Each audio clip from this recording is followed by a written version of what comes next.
Latest Caitlin Clark controversy plays into the worst stereotypes about women and wages war on merit. The W in the WNBA is supposed to stand for women, but lately it feels like it means whiny. Even before Caitlin Clark put on an Indiana Fever jersey last spring, there was a nonstop effort from a certain camp of pundits, media, and other players to racialize her, smear her, and diminish both her ability on the court and the steroidal growth she alone has infused into the league. The latest temper tantrum is from Washington Mystics co-owner and multi-millionaire Sheila Johnson, who went on CNN over the weekend to cry about Clark being recognized as Time's Athlete of the Year, the first ever WNBA star to earn the distinction. While Caitlin Clark is undoubtedly talented, putting one individual on such a pedestal can foster resentment in a team sport like basketball, said Johnson. It doesn't reflect the collective efforts that make the game so special. When you just keep singling out one player, it creates hard feelings. Wah! As a businesswoman, Johnson should be showing gratitude, not resentment. Instead, she advocated for a participation trophy, asking why Time couldn't have put the whole WNBA on that cover. But without Clark, who was named Rookie of the Year, the league isn't even sniffing a fraction of the relevance it's enjoyed since she was drafted first overall by the Fever. In Johnson's appeal for equity, a poisonous principle in itself, she painted a demeaning portrait of females. The league has been sold as a showcase of hard-nosed, physical basketball and unrelenting competition, and one that only needed exposure to catch on and become as big as the NBA. But here is Johnson essentially saying these lady ballers are really lady ballers. Emotionally weak, thin-skinned, jealous, and petty. So which is it? Was Johnson upset when the Mystics moved their September 19 game against the Fever from their 4,200-seat home venue to DC's Capital One Arena, where 20,711 fans showed up? The largest crowd in WNBA history?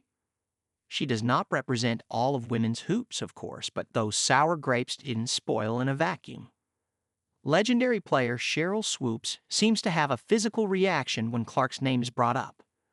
And league MVP Aja Wilson used the Phenom's popularity to complain, saying, "It doesn't matter what we all do as black women, we're still going to be swept underneath the rug." That's why it boils my blood when people say it's not about race, because it is. But this is all burying the undeniable facts of the Clark effect, which has boosted viewership and attendance by eye-popping percentages. Johnson's remarks come on the heels of Clark's controversial Time interview in which she said, "I want to say I've earned every single thing, but as a white person, there is privilege." She added that the league has been built on black players and said she wants to uplift them. Clark was wrong to tie her success to privilege rather than simply ability, hard work, and freakish focus. There's also timing over which she had no control.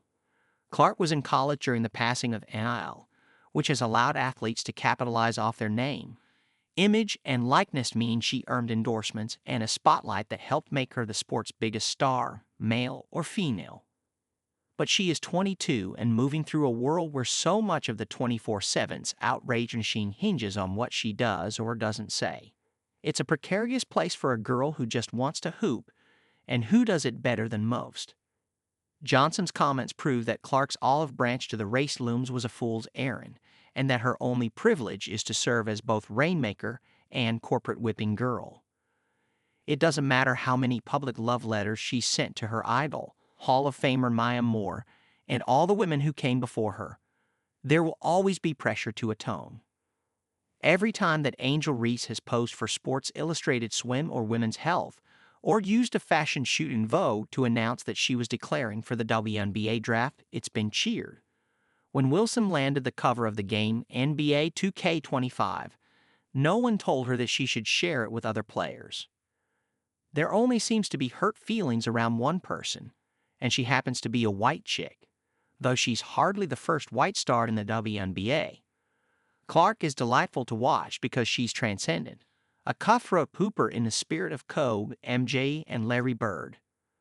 She's a fire starter who can drain logo threes and put on a show with her passing. I'll continue to be one of her biggest fans. But the WNBA is a sports league openly waging war on merit. I hate to see Clark willingly become a casualty.